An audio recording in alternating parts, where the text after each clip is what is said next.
May 1945. Memmingen, Bavaria. The slender German woman tensed as the American soldier approached her doorway, mentally preparing herself for what Nazi propaganda had assured would follow. After enduring 6 years of war, witnessing the collapse of the Third Reich, and hearing terrifying accounts from the Eastern Front, Helga Müller had hidden her 16-year-old daughter in the root cellar beneath floorboards. She herself had applied ash to her face, disheveled her hair, and donned her mother's clothing. Desperate measures against the sexual violence she'd been told was inevitable. The American corporal, barely 20 years old, instead removed his helmet, nodded respectfully, and asked in broken German if anyone was hurt inside. Then he did something that would fundamentally challenge everything she'd been taught about these American barbarians. He offered her a chocolate bar and walked away.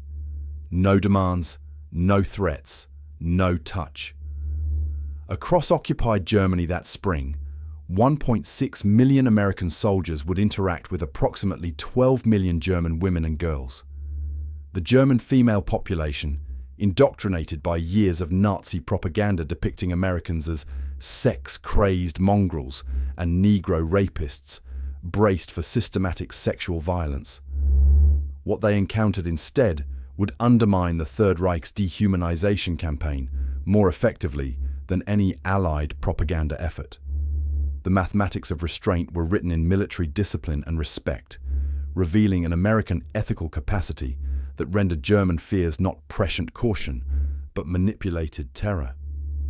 What began as shock at American restraint would evolve into complete psychological transformation.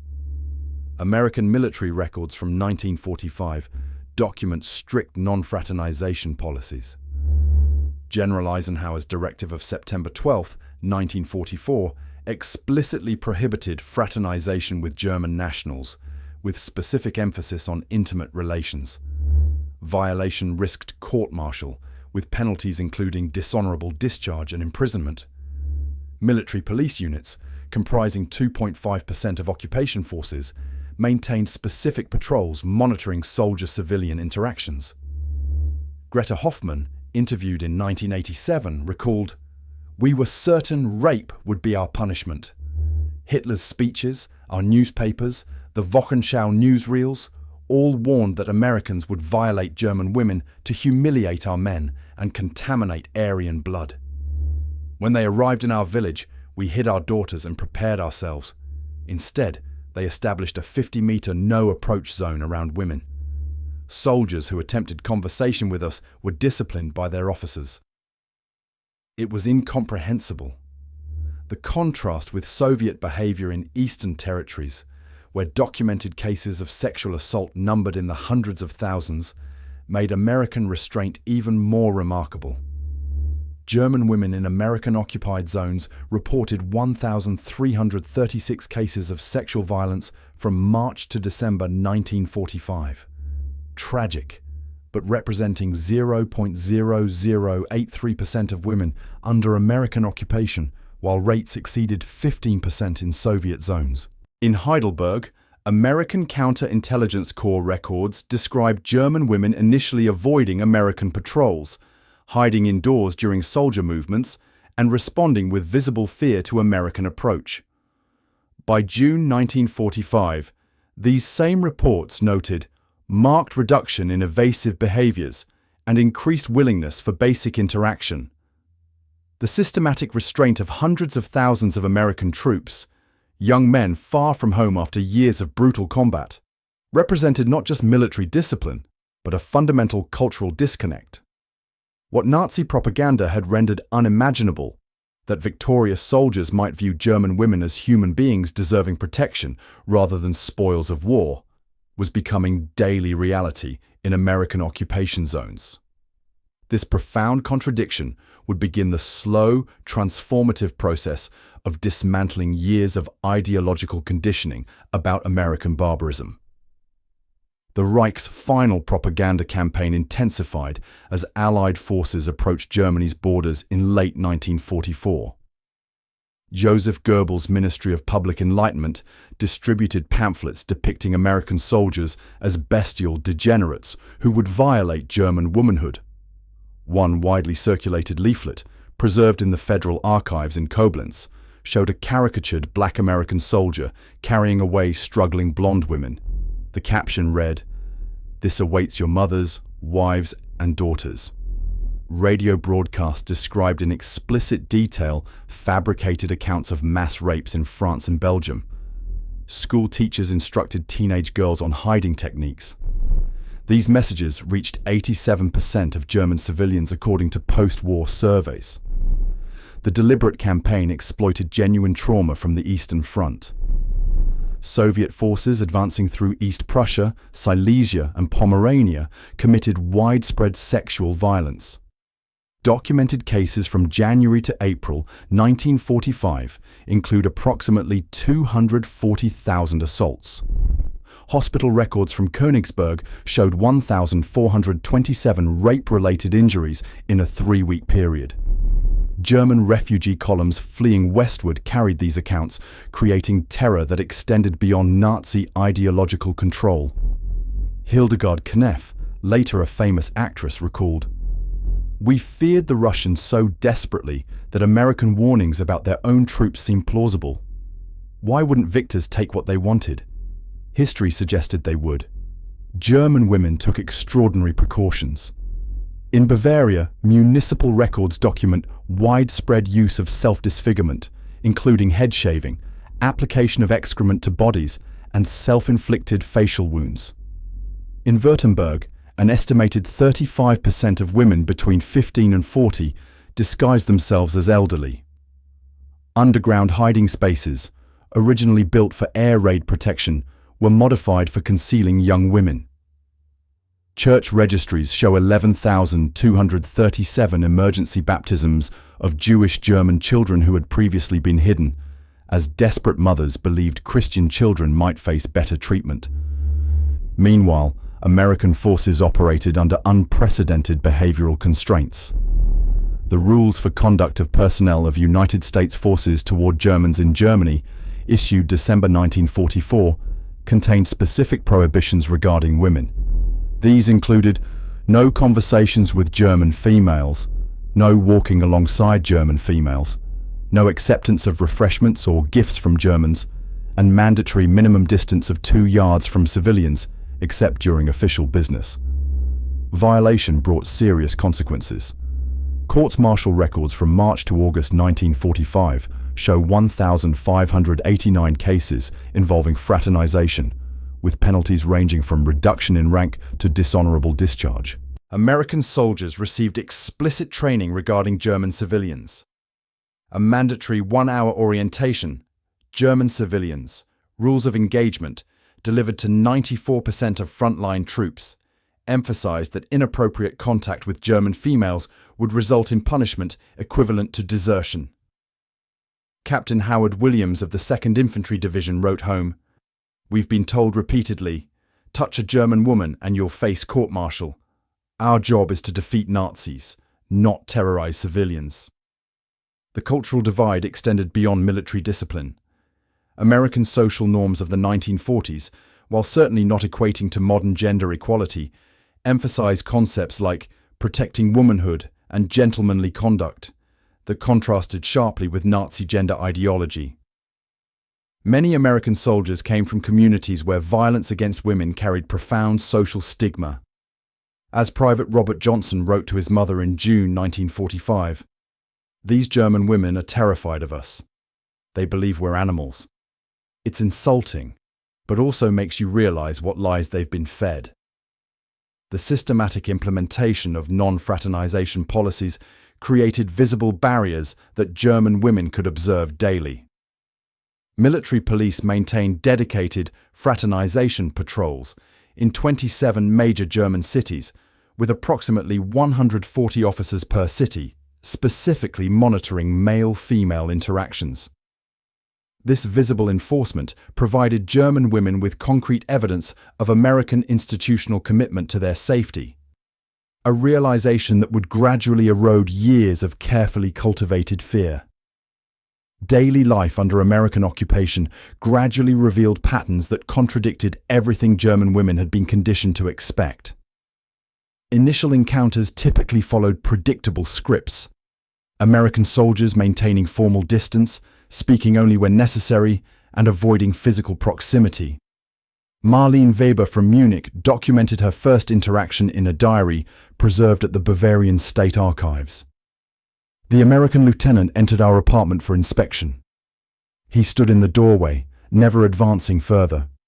He asked in poor German if we needed medical assistance, then departed. I realized I had been holding my breath the entire time. Routine interactions at checkpoints, ration distribution centers, and administrative offices demonstrated consistent professional conduct. Military government detachments established standardized protocols requiring female German translators be present whenever American personnel interacted with German women. These translators, initially 1,247 displaced persons from Allied nations, later supplemented by 3,895 German women with verified anti-Nazi backgrounds, provided both linguistic assistance and cultural buffering. Their visible presence at all official interaction points created structural safeguards that German women could observe daily. Food distribution centers became particularly significant sites of psychological reorientation. American soldiers managing ration distribution provided German women and children with standardized allocations. 1,550 calories daily per adult, 2,300 calories for pregnant women and nursing mothers. These rations, while limited by post-war scarcity, were distributed through systems that emphasized dignity rather than exploitation. Women standing in line at distribution centers in Frankfurt, Nuremberg, and Stuttgart consistently reported experiences contradicting Nazi predictions. Helga Schmidt, interviewed in 1993, recalled, "Each day I waited for the moment when payment would be demanded in other ways. It never came. The same young soldier handed me our family's rations, nodded politely, and assisted the next person." More remarkably, American soldiers frequently supplemented official rations with personal supplies. Military records document widespread unauthorized distribution of K rations, chocolate bars, canned goods, and cigarettes to German civilians. A 2nd Armored Division report from July 1945 notes, despite explicit orders prohibiting fraternization, approximately 35% of personnel continue providing supplemental food items to German children and their mothers. These acts of generosity, distributing surplus rather than demanding services, inverted expected power dynamics. Protection rather than predation became evident through multiple documented incidents. In Landsberg, Bavaria, military police records show American soldiers intervening in 117 cases of threatened sexual violence against German women between May to September 1945, primarily involving displaced persons or intoxicated Allied military personnel from other units. In Stuttgart, American patrols established protective escorts for German nurses traveling to hospitals during evening shifts. These concrete actions demonstrated commitment to German female security that transcended propaganda expectations. Medical assistance provided another domain of unexpected treatment. American field hospitals treated approximately 17,900 German female civilians for various conditions between May and December 1945. Medical records indicate standardized protocols, including female nurses present during examinations, privacy screens, and interpreters explaining all procedures. German women receiving treatment for malnutrition, injury, or illness encountered professional medical care rather than exploitation of vulnerability. Employment opportunities within occupation infrastructure created structured, respectful interactions. By September 1945, approximately 42,000 German women worked as typists, translators, switchboard operators, and administrative staff for American forces. These positions included standardized contracts, set working hours, and formal grievance procedures. The Seventh Army employed 8,350 German women within 3 months of occupation, with documented salary scales matching those of American female civilian employees, concrete evidence of institutional respect. As non-fraternization rules gradually relaxed in July 1945, social interactions remained governed by military regulations requiring public settings, group contexts, and appropriate conduct. Women who had expected to be treated as spoils of war instead found themselves participating in chaperone dances, community rebuilding committees, and cultural exchange programs. Experiences documented in thousands of personal accounts, military reports, and community records that collectively narrate the systematic dismantling of terror through routine, respectful treatment. The systematic respect demonstrated by American forces created profound ideological dissonance for German women. Nazi doctrine had consistently portrayed Americans as racially inferior mongrels incapable of civilized behavior. Yet, daily experience revealed disciplined restraint that contradicted these fundamental premises. This cognitive dissonance accelerated the collapse of broader Nazi worldviews. Helga Müller's diary, dated August 1945, reflects this transformation. If they lied about American men being animals, what other lies did we believe? Each day without incident chips away at everything we were taught. Trust developed through predictable patterns rather than declarations. Military government surveys from September 1945 found that 63% of German women in American zones reported feeling physically safe around American personnel, compared to just 7% in May. By December 1945, this figure reached 82%. In Stuttgart, evening curfew violations by women dropped from 378 cases in June to 53 in October, suggesting decreased fear of moving through spaces where American soldiers might be encountered. These behavioral changes reflected internal psychological shifts more reliable than verbal statements.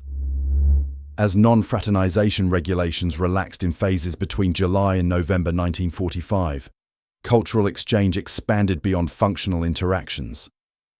American Red Cross established 137 community centers in major German cities, where supervised social activities, including film screenings, dance events, and language classes, created controlled environments for interaction. Attendance records show German female participation increasing from approximately 1,500 weekly in August to over 24,000 by December. These centers became laboratories for testing assumptions against reality. Legitimate romantic relationships emerged despite initial prohibitions. By early 1946, military government acknowledged approximately 18,000 formal relationships between American personnel and German women. These relationships required official registration, character verification, and commander approval. The process itself, bureaucratic rather than exploitative, further contradicted expectations. A German participant in this process, Elsa Hoffmann, later recalled, "The extensive paperwork, character references, and waiting period showed they took relationships with German women seriously. It wasn't conquest, but commitment they wanted." The war bride phenomenon provided statistical evidence of transformed perceptions. Between 1947 to 1950, approximately 14,175 German women married American servicemen and relocated to the United States. Each represented complete rejection of Nazi racial ideology regarding Americans. These women encountered extensive bureaucratic procedures, including background checks and medical examinations, yet persistence rates exceeded 90%, indicating determination born of transformed beliefs. Communications Home documented evolving perceptions. German postal censorship, maintained through December 1945, sampled approximately 50,000 personal letters monthly.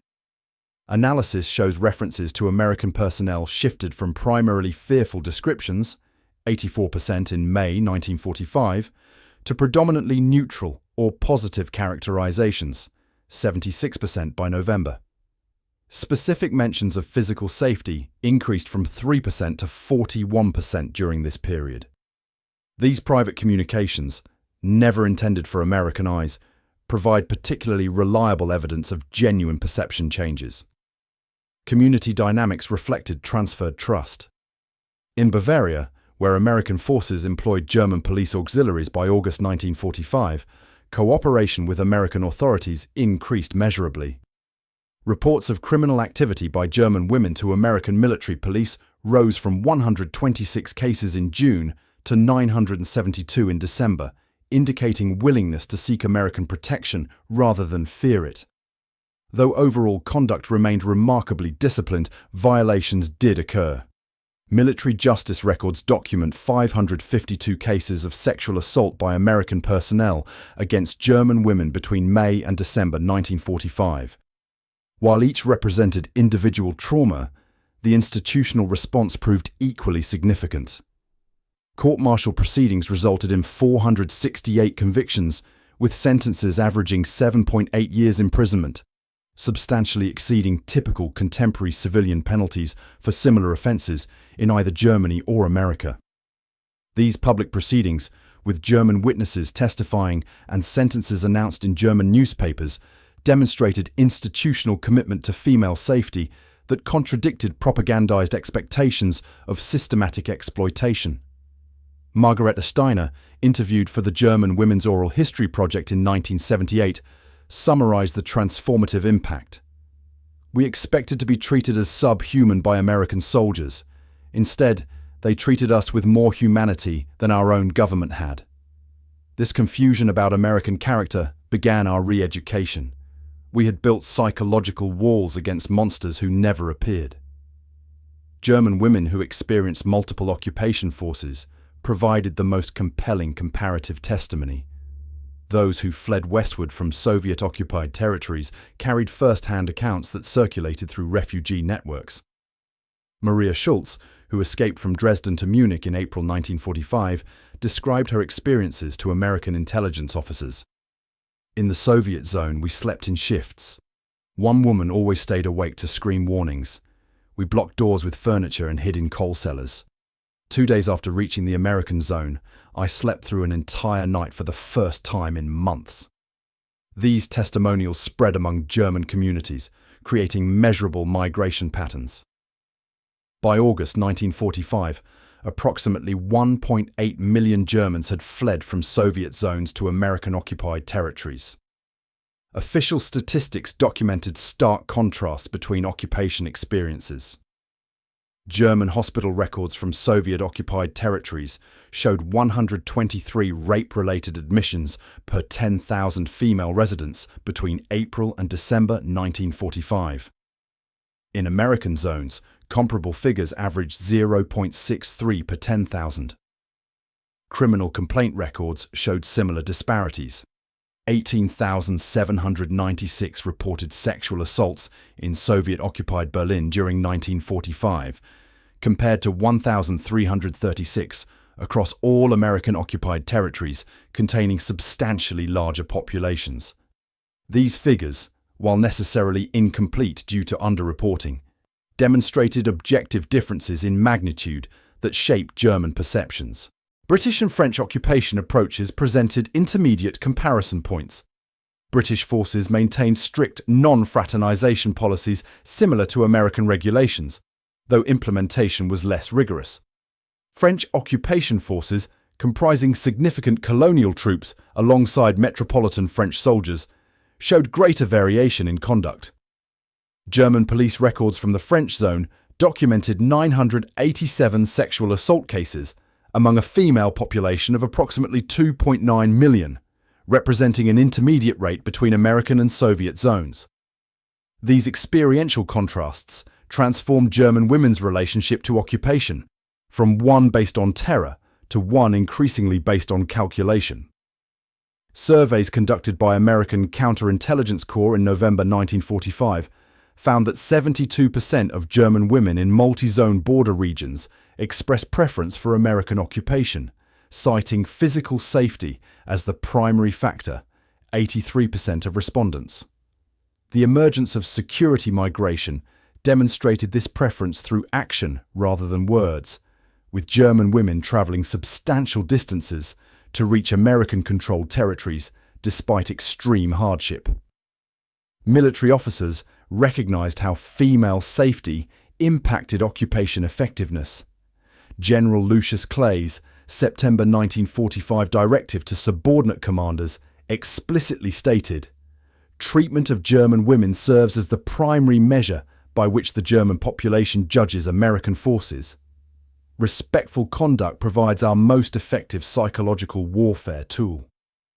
This institutional understanding translated into resource allocation, with 17% of military police resources dedicated specifically to monitoring male-female interactions through designated fraternization patrols. The contrast between expectation and experience proved particularly powerful for denazification efforts. Women who had anticipated systematic American brutality encountered instead systematic restraint, undermining fundamental Nazi racial categorizations. As one denazification official noted in a December 1945 report, female respondents who report positive interactions with American personnel demonstrate 78% higher completion rates in denazification programs than those without such experiences. Physical safety created psychological openings for ideological reconsideration. This transformation extended beyond individual psychology to cultural rebuilding. American occupation authorities recognized that female civic participation required physical security as prerequisite. The Women's Affairs Section, established under military government in October 1945, recruited 1,783 German women for leadership roles in community reconstruction. Their participation rates correlated directly with security perceptions. Communities reporting higher female safety showed 42% greater female participation in rebuilding committees.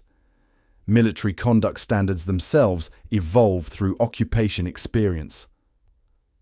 The standards of conduct toward civilian populations issued to occupation forces in May 1945 expanded to nearly triple length by December, incorporating specific protocols regarding gender interaction based on occupation experiences. These revisions, formalized in the updated Uniform Code of Military Justice, 1950, would later influence international standards for military occupation conduct. Dr. Elizabeth Meyer Stoll, who documented women's experiences in both Soviet and American zones, concluded in her 1978 study, "The most significant factor in German women's differing experiences under occupation was institutional priority. Where occupying forces emphasized female security through specific policies, resources, and accountability, women's experiences improved regardless of nationality. American forces institutionalized these priorities most consistently, creating the sharpest contrast with Nazi expectations. The experiences of German women under American occupation became generational stories transmitted through families as foundational narratives." Elizabeth Krauss, interviewed in 2002, explained, "I told my daughters and granddaughters about those first months when we discovered Americans would not harm us. They need to understand that enemies can choose humanity over vengeance. This lesson shaped our family's values across generations." Sociological surveys conducted in 1985 found that 72% of West German women over age 65 had shared occupation stories with younger generations, with surprising safety mentioned by 84% as the central theme. These personal narratives contributed significantly to post-war German-American relations. The 1955 establishment of formal alliance between West Germany and the United States built upon millions of individual experiences where Americans had demonstrated respect rather than exploitation.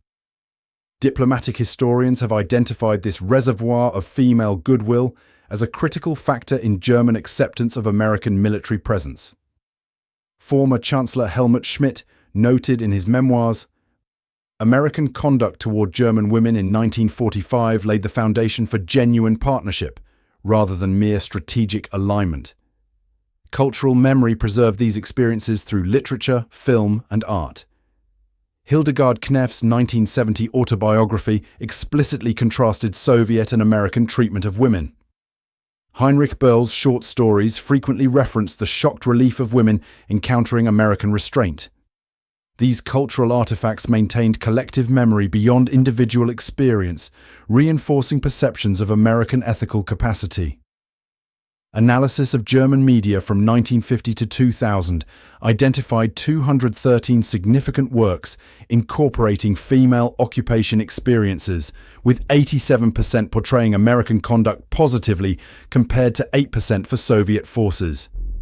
The establishment of military conduct standards represents perhaps the most significant institutional legacy.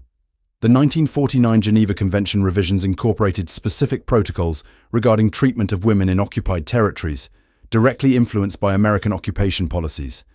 U.S. Army Field Manual 27-5, Civil Affairs Military Government, revised 1947, established female safety as explicit operational priority, noting, "Treatment of women serves as primary indicator of occupying force discipline and professionalism."